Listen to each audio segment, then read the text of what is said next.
Bismillahirrahmanirrahim. Assalamualaikum warahmatullahi wabarakatuh. Allah Ta'ala berfirman, An-nabiyyu awla bil mu'minina min anfusihim wa azwajuhu ummahatuhum. Nabi itu lebih utama bagi orang-orang mukmin dibandingkan diri mereka sendiri, dan istri-istrinya adalah ibu-ibu mereka. Di antara salah satu hikmah Allah adalah dengan mengizinkan kepada laki-laki dalam syariat sebelum Islam ataupun dalam syariat Rasulullah SAW untuk memiliki lebih dari satu istri. Poligami bukanlah perbuatan yang hanya dilakukan oleh Rasulullah SAW. Nabi Yakub alaihissalam pun juga memiliki dua istri, sebagaimana Nabi Sulaiman bin Daud alaihissalam juga memiliki 100 istri. Beliau menggilir mereka dalam satu malam, berharap bahwa Allah akan memberikan kepadanya dari masing-masing istri seorang anak yang kelak akan berperang di jalan Allah. Poligami bukan hal yang bid'ah dalam syariat, tidak pula bertentangan dengan akal. Bahkan poligami sesuai dengan fitrah. Hal ini dikarenakan jumlah perempuan lebih banyak dari laki-laki, sebagaimana yang ditunjukkan oleh statistik yang terus dilakukan. Seorang pria juga mungkin memiliki kekuatan dan kemampuan untuk menikahi wanita lebih dari satu dalam rangka menunaikan hasratnya melalui cara yang halal, serta menghindari dari menunaikannya melalui cara yang terlarang. Berapakah jumlah dari istri Rasulullah SAW dan kenapa beliau memperistri banyak wanita?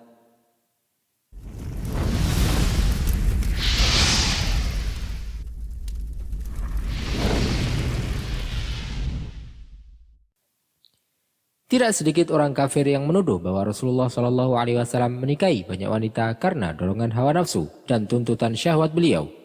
Oleh karena itu, kita akan menanggapi syubhat ini dengan izin Allah SWT, dan kita akan sebutkan 2 poin terlebih dahulu.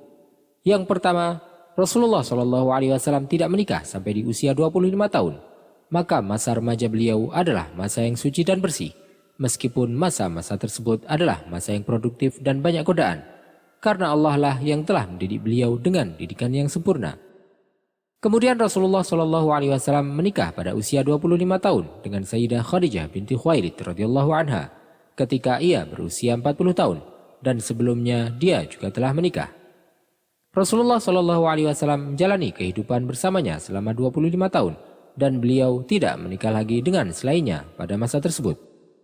Setelah wafatnya Sayyidah Khadijah, Rasulullah SAW menikahi Saudah binti Zam'ah radhiyallahu anha untuk menanggung kehidupan wanita janda ini setelah ditinggal wafat oleh suaminya saat hijrah ke Habasyah yang kedua. Setelah kaum muslimin melakukan hijrah ke Madinah, yang mana di sana merupakan awal dari pembentukan daulah Islamiyah, serta adanya berbagai sebab sosial maupun syar'i yang menuntut agar Rasulullah SAW menikahi lebih dari satu istri untuk ikut berperan dalam membangun kemasyarakatan yang baru. Dan juga terdapat alasan-alasan tertentu yang mengharuskan beliau untuk menikahi masing-masing istri beliau tersebut. Apakah masuk akal jika disebutkan bahwa Rasulullah SAW menikahi banyak wanita dikarenakan syahwat beliau belaka, sedangkan beliau menghabiskan masa produktifnya dengan hanya menikahi seorang wanita saja, yaitu seorang janda yang telah berusia 15 tahun lebih tua daripada beliau. Setelah itu Rasulullah SAW juga hanya menikahi para janda atau dengan wanita yang telah menikah sebelumnya, selain dengan Sayyidah Aisyah binti Abu Bakar radhiyallahu anhuma, dan tiap pernikahan beliau juga didasarkan sebab-sebab yang penting yang insyaallah akan kita sebutkan. Kedua, Rasulullah SAW bukanlah satu-satunya yang menikahi lebih dari satu istri. Bahkan para nabi sebelum beliau telah melakukan hal yang sama, sebagaimana yang dilakukan oleh Nabi Daud alaihissalam dan juga Nabi Sulaiman alaihissalam, ataupun para nabi dari kalangan Bani Israel yang lain, dimulai dari moyang mereka yaitu Nabi Ibrahim alaihissalam. Kenapa mereka tidak mengingkari para nabi yang telah menikahi banyak wanita tersebut? Selanjutnya kita akan ulas apa saja hikmah dan alasan dari pernikahan Rasulullah SAW dengan para istri beliau. Pertama, untuk mendapatkan dukungan dan menyatukan hati kaumnya. Dakwah sangatlah membutuhkan dukungan untuk menyampaikan risalah dakwah tersebut dan memperkuat serta memperbanyak pengikutnya. Di antaranya adalah pernikahan beliau dengan istri-istri beliau. Yang pertama, Sayyidah Juwairiyah binti Harith radhiyallahu anha. Ia ditawan beserta kaumnya dalam peperangan Bani Mustalik, sedangkan ia merupakan putri dari Harith bin Abi Dirar, pemimpin kaumnya. Maka Rasulullah SAW menawarkan kepadanya untuk menebusnya dan menikahinya jika ia mau, sehingga ia pun mau dan sangat senang dengan tawaran tersebut. Lalu apa hikmah dari pernikahan ini? Para sahabat radhiyallahu anhum membebaskan semua tawanan demi istri Rasulullah SAW tersebut. Tidak ada wanita yang lebih banyak membawa berkah bagi kaumnya daripada dia radhiyallahu anha, dan semua kaumnya pun masuk Islam dengan sukarela karena mendapatkan perlakuan yang baik dari para sahabat tersebut.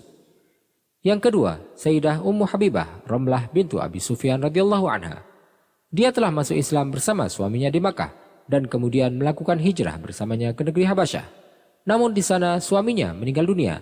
Maka Rasulullah SAW mengirim utusan kepada Najasyi untuk melamarnya agar dia tidak berpikir untuk kembali ke Makkah sehingga keluarganya akan mencelakakannya. Pernikahan ini merupakan salah satu sebab masuk Islamnya ayahnya, yaitu Abu Sufyan radhiyallahu anhu, yang mana ia adalah salah satu pembesar bangsa Quraisy. Ketiga, Sayyidah Sofiyah binti Huyai bin Akhtab radhiyallahu anha. Dia adalah salah satu orang Yahudi dari Bani Nadir dan putri pemimpin mereka.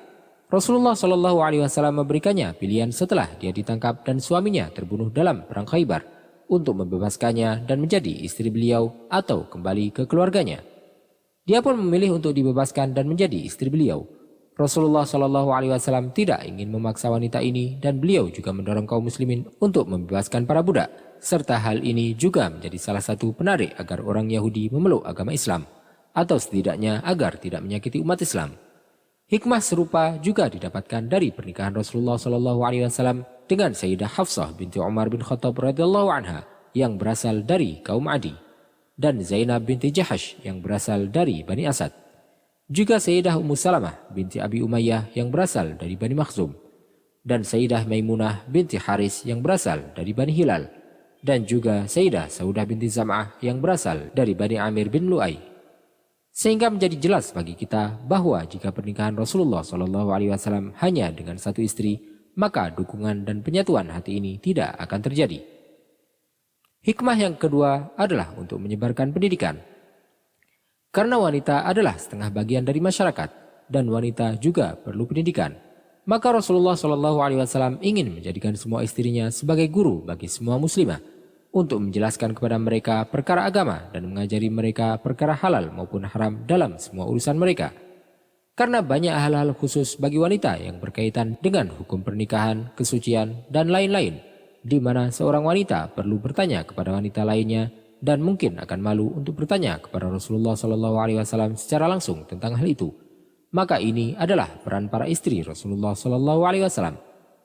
Sangat tidak mungkin untuk satu atau dua istri saja untuk memikul tanggung jawab besar dalam rangka mendidik umat Islam tersebut, seberapapun cerdasnya ia.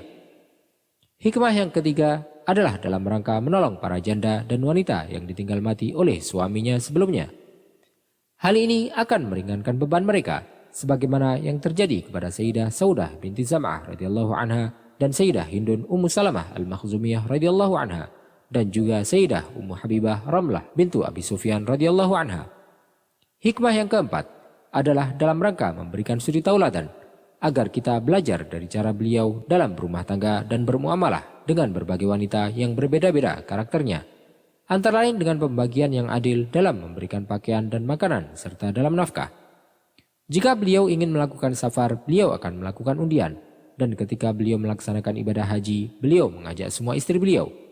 Beliau juga sangat menghormati pendapat para istrinya dan juga membantu tugas rumah tangganya, serta beliau sangat menjauhi untuk memukul atau menyakiti istri-istri beliau, dan beliau senantiasa setia kepada para istrinya meskipun telah meninggal. Yang terakhir, kita sampai pada pertanyaan, bagaimana dengan pernikahan Rasulullah SAW dengan Sayyidah Aisyah radhiyallahu anha meskipun perbedaan usia yang sangat jauh? Kita harus ketahui bahwasanya Sayyidah Aisyah radhiyallahu anha telah memenuhi syarat dan siap untuk menikah meskipun usianya masih muda.